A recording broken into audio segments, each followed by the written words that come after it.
All righty, I think we are live again on the Christchurch Orchard Park Facebook page and YouTube page if you're watching along. And this is the final Food for 15 tonight for a little bit anyway.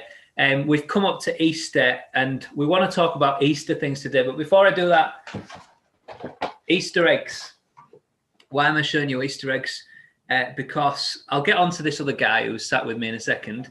Why am I showing you Easter eggs? Because we've got an Easter competition. If you go on our Facebook page, you'll find out about the Easter competition for kids and families. So if you're looking for something to do, then there's a lot more of where these come from in the other room to this church building. So join in the Easter competition. We've got loads of prizes, loads of Easter eggs to give away. So get involved. And sign up for that. There's different things you can send into our Facebook page. We'll be judging them. We'll be giving out the prizes and the points on Easter Sunday at 10:30 at our Easter Stories service. So there you go. I just wanted to talk about Easter. I've got Richard Tell with me tonight. Thanks for joining again, Rich. Oh, he's gone. He's paused. He's not there. But he might come back in a second. We're going to be talking about... We're going to be talking about Easter things tonight. He's gone. I think he's back now. But when he comes back, before he comes back, I just want to tell everyone a little story that happened this week. I got an email from Scarborough, and I used to live in Scarborough from August. Since I've been living in Hull since September. And this email said, when I opened it, it said, "I've become a Christian." Now, everyone knows I'm from the church. I'm a Christian. So that doesn't surprise me when people say things. But even for me as a Christian, when someone says that I've become a Christian, I'm a little bit skeptical. Why? Because I don't see lots of people wanting to become Christians today. People are a bit disinterested. So I think, oh, that's interesting. So I have a chat with this lad because I knew him when I was in Scarborough. And one of the things that I asked him when we had this conversation was, well, hang on a minute. Last time I spoke to you, you was pretty much an atheist. And you said to me, the resurrection is a load of garbage, basically, I paraphrase his words. And he said to me, yeah, but I've looked into it more since with some of the stuff you told me to think about. And he said, as unlikely as it seems, I can't deny the evidence points to the fact that Jesus came back to life, right? So this is an atheist. And he's gone to this place of saying, I can't deny that the evidence points to Jesus come back to life. Now, some people listening to this will think, hang on, like the Easter story, the idea of the resurrection is complete and utter garbage. It is for religious fruitcakes who have nothing better to do, who are a bit sad, who have to believe in some kind of crutch to get through life. But this guy says, no, the evidence leads to it. Rich, you're more of an expert on this than me. You've read more books about this. So I'm setting you up now to fail. But I've got you on tonight because I know you've got stuff to talk about. But just before we look at some of the evidence and stuff like that, dead people don't rise from the dead. Dead people don't come back to life. What do you say about that? Because fundamentally, at the end of the day, we can say what we like about evidence for Jesus and all of that, but dead people don't come back to life. So go on, tell us what you think. Yeah, well, unsurprisingly, we agree. I think it's worth saying actually that Christians, obviously we are, and recent times have reminded us, haven't they? Very sadly and tragically, people die and they don't rise again 3 days later. That doesn't happen, and I think as Christians, we obviously affirm that. What science and common sense and life experience teaches us. But at the same time, we don't think that discounts the possibility that someone did rise from the dead. It's it's kind of a both and thing. Sometimes people sort of coming from this sort of angle, it's all about science, isn't it? And science has shown us everything, and of course Christians affirm science because it's the modern scientific movement was birthed out of a whole lot of Christian ideas, and a lot of the early scientists were Christian. I'll just stop you there because that's a fascinating point, isn't it? This idea that science and Christianity don't go together. It's garbage, really, isn't it? And one of the biggest proofs of that is that science came out of Christianity. If you like, science was born out of Christian thinkers. Not entirely, I know that to be the case, but some of the key early scientists who made big discoveries believed in God, and more than that, they believed in Jesus. So yes, that's interesting. That's right. And I think the thing with science is great, it's wonderful. And what it does is it observes patterns in the natural world. And we were like, yeah, there are patterns in the natural world. And it's just that as Christians, we would say, look, there are laws, there are patterns, there are things going on there. And that's because there's a lawgiver. You know, if you see beauty, grandeur, wonder, color, variety in the world, we say great, and that's because we think that it's been created by a very creative artist, if you like. You know, if you see elements of design, maybe there's a designer. So we just hold the two things together, really, and so that means that we believe in the ordinary processes, that this is how things normally happen, but also the extraordinary exceptions, because God has set up the ordinary processes, but given that he's set them up, he can occasionally intervene, throw in a curveball and do a miracle like the resurrection. So that's, I guess, and I think, you know, sometimes science overreaches a little bit. John Lennox, professor of mathematics, I think he's at Oxford University. Yeah, Oxford University. He just says, oh, it's brilliant. He just says, look, if science is the only way to truth, then why all the other departments in universities, right? So, you know, why study history? Why study economics? Why study sociology? Why study philosophy or you know, literature or theology? Or if science is the only way, we should just get rid of half of the university departments. So we're not against science, but sometimes it overreaches and claims too much. And we say, no, we affirm that, but also recognize that actually, you know, God can do miraculous things. So, and the two it comes a little bit to your starting point, doesn't it? Look, if you've already said to yourself, God is not real, yeah, then God is not real. Dead people don't come back to life.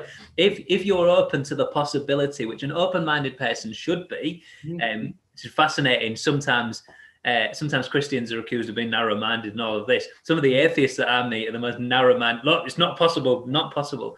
Crazy thinking that, you know, everything can come from nothing, and that's a possibility, but God is definitely not a possibility.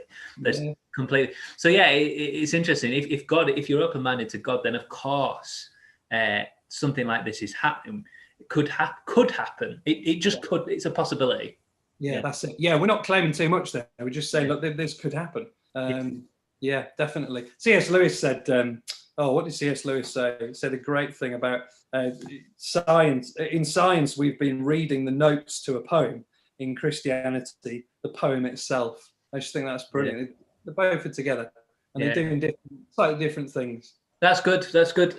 Let's move on quickly then to so dead people could rise if there's a God. Science. We love the patterns of science. We love the theories of science, but we're open to the fact that the laws of nature can be broken by a God who made them. What about the history then? What about the history? What evidence is there out there that can convince me that actually something happened 2,000 years ago that was claimed?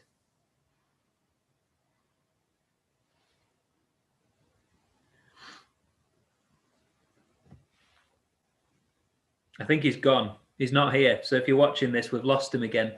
Technical failure.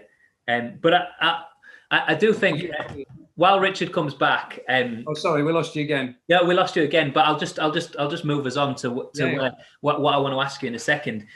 We could talk about in terms of the history and how do we know something happened 2,000 years ago? We could talk about the books of the Bible, the evidence in the New Testament, and how that is actually a reliable source. Matthew, Mark, Luke, and John, all of that stuff. We could talk about that. We could talk about when you actually even drill further into the detail of those texts, kind of how we know and how the case is so solid that something happened. I know you've done something, haven't you? The 5 E's or the 6 or the 7 or the 8 E's of the resurrection. There's loads of good.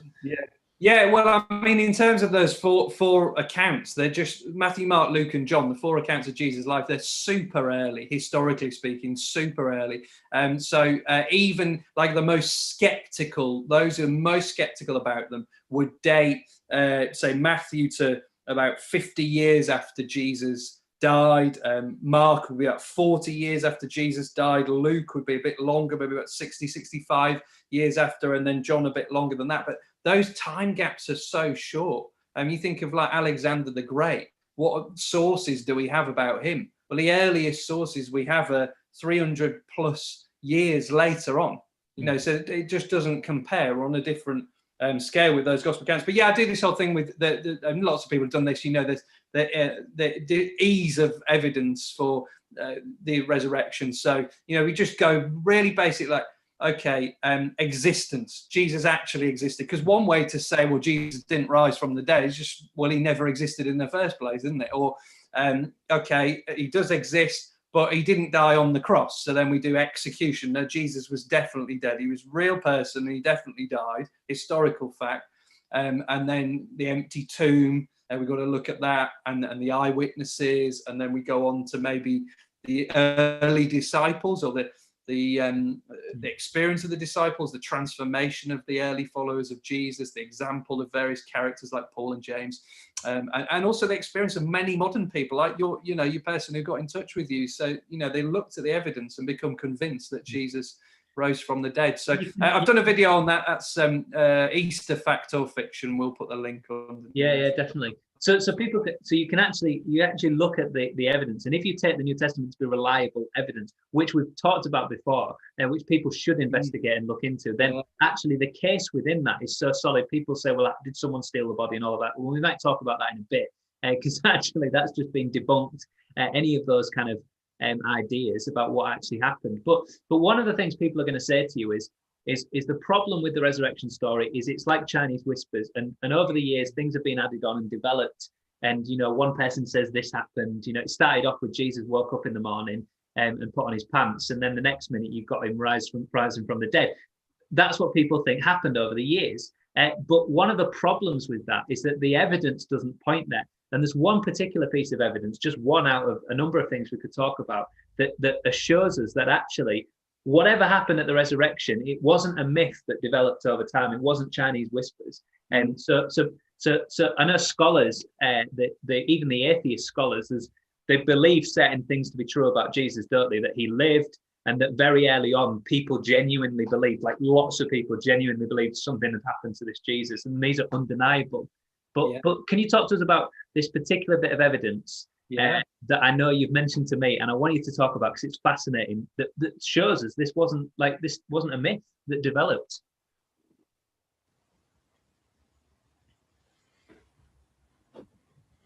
Do that for us, but you can. We've lost you again.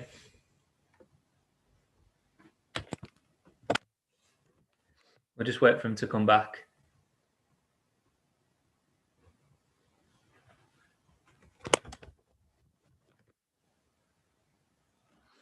Okay, while he comes back, what I've asked Rich to talk about is 1 Corinthians chapter 15, which is a letter in the New Testament that the Apostle Paul writes. And one of the things that he's going to talk about, hopefully, and he knows a lot more about this than me, is the fact that this particular letter from the Apostle Paul, you're back in the room, Rich, so you can start talking again in a second.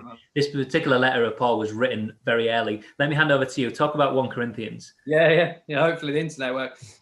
So yeah, I mean, 1 Corinthians is amazing, really, because everyone agrees that it was written around AD 55, and there's a whole load of historical reasons for that, including, you know, they've found inscriptions that help us to date when Paul was in the place, Corinth, and then his chronology, and later on he wrote a letter to the people in Corinth, and you can do all that work. So AD 55. Now, I mean, Liz, what's so good about that? The good thing about that is you think, well, Jesus died, say, AD 30 or AD 33, and then ballpark about 25 years later, we've got this source, 1 Corinthians, Paul writing really clearly about the resurrection of Jesus. And that is absolute gold for a historian. That's a tiny, tiny gap, 25 years is absolutely nothing. But this is what Paul says in 1 Corinthians 15:3. If I can share this, Rob. Because it gets better, doesn't it? Because 25 years. Oh yeah.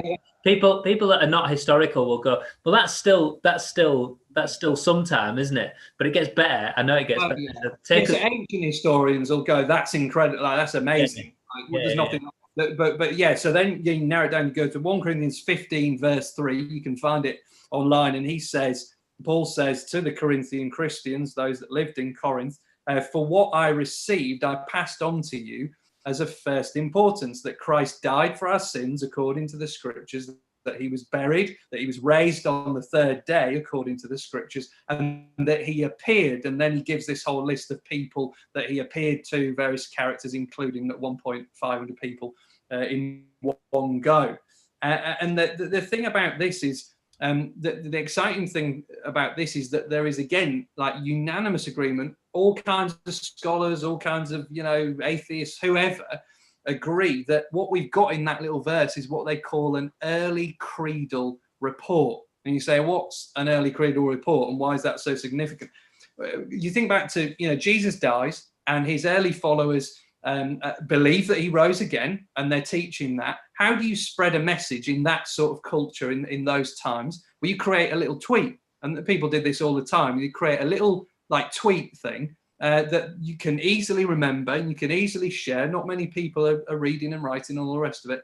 And you share this little tweet, and that little verse, Christ died for our sins according to the scriptures, raised on the third day, according to that's a little and thing is, that tweet tracks right back to the very earliest followers of Jesus. So, when you look at what the scholars say, within the first year after Jesus dying, actually, some guys, a guy called James Dunn from the University of Durham, this was formulated within months of Jesus dying. So not only, but within months of Jesus' death, his friends not only believe, speak about and teach, but they've already formulated it into something that can be shared around, that Jesus died and rose again. And so that is the essential message right from the very beginning, like really no time gap at all. It's not a legend. It's not, we did miss some legends at school, didn't we? At some point, you do all these things and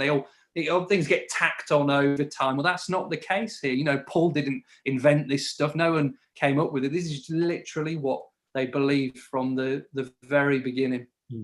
So that's massively helpful, because so this is just not Chinese whispers. This is right at the dot. This is what people believe. This is what people are saying. Now we're into the realm of conspiracy theories, because you've got a little elite group of people who come together, and okay, this story didn't develop by myth. We can see that's pretty clear in all of the evidence. It takes hundreds of years for myths to develop, but maybe they came together and said, hey guys, our mate Jesus has died. Let's come up with he's been killed by the Romans. Everyone knows that, but let's come up with a little story, that he came back to life, because that'd be pretty cool, wouldn't it? That's what people will be thinking now, surely. Yeah. But we would say no to that as well. Yeah. Reason. So why would we say no to that? There's a couple of facts, isn't there? There's a couple of solid facts that we would point to. Partly I'd just go straight away and say, why on earth would they do that? They're on the margins here. They're not, and many of them died for their beliefs and what they preached. So I'd ask that question, I guess. But the two stubborn facts of the resurrection have always been and still are the empty tomb and the eyewitnesses. And you can go around the houses, look at, but these are really stubborn historical facts that you've somehow got to wrestle with and deal with. So in terms of them sort of making it up or whatever, so the empty tomb. Lots of leaders leave behind a tomb, a grave, don't they? But Jesus leaves behind an empty tomb, and the body isn't stolen, because it's a marked, sealed, guarded tomb. We could It's not, the body's not stolen. Grave robbers would have taken the grave clothes, but the grave clothes are left behind.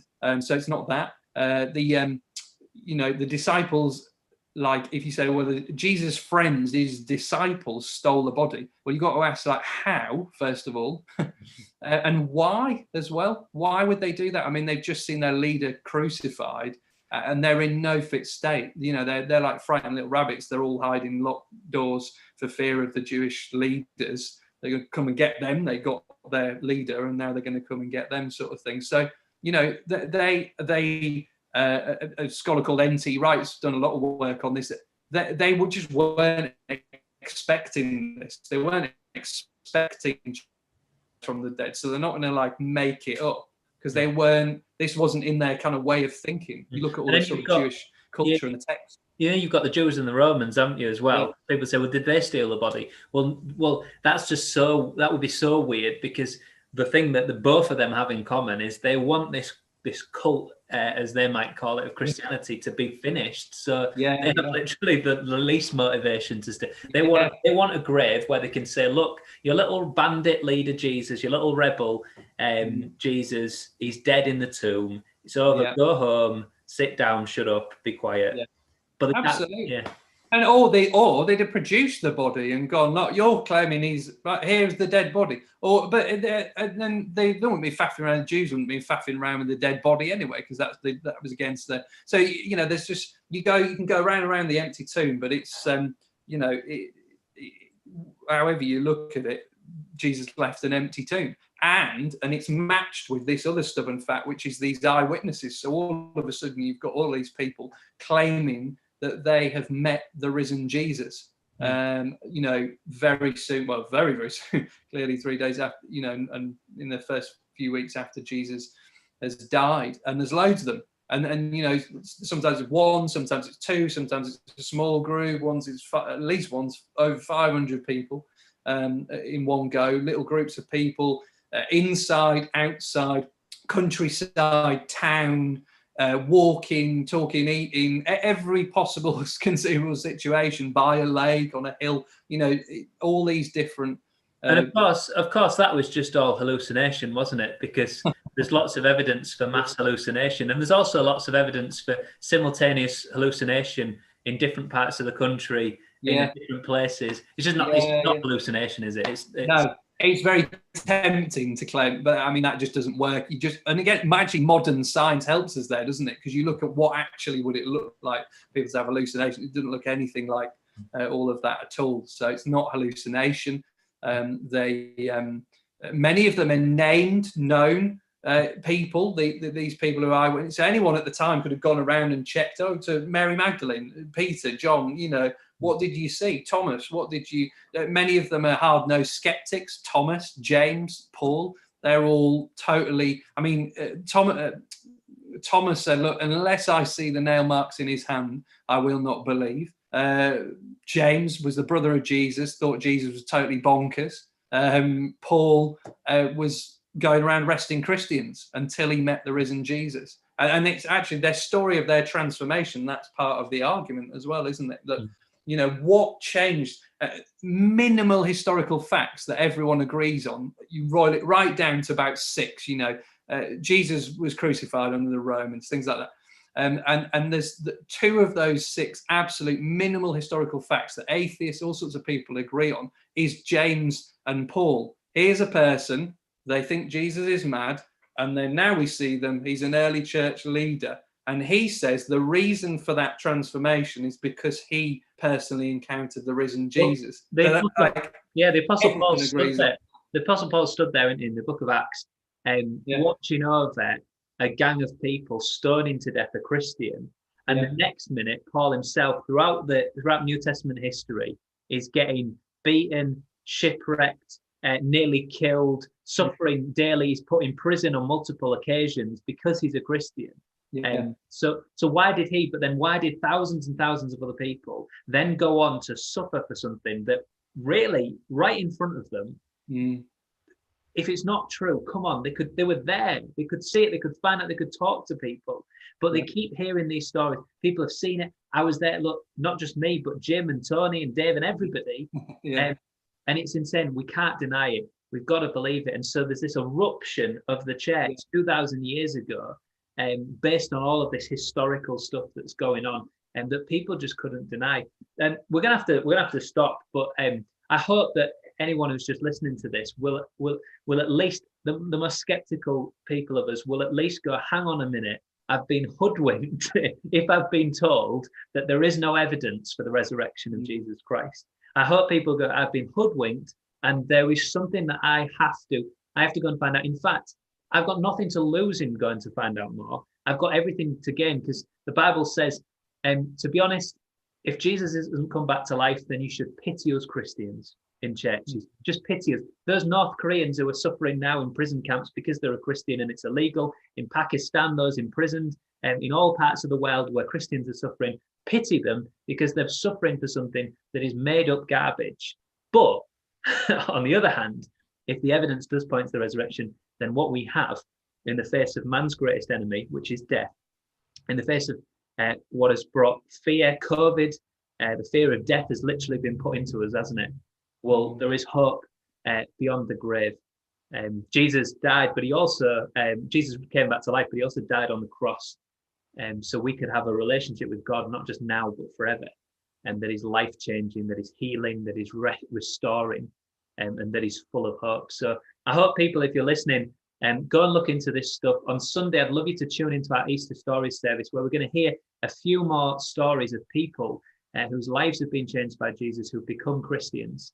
Yeah, it's going to be really exciting to see how they got to this same place that we're talking about. Thanks, Rich, for joining us all the way from Suffolk. We're going to leave you all. This has been our Easter special. That's why we've gone on a bit longer. But we'll be back with Food for 15 again at some point, but not for a few weeks. We'll take a little break.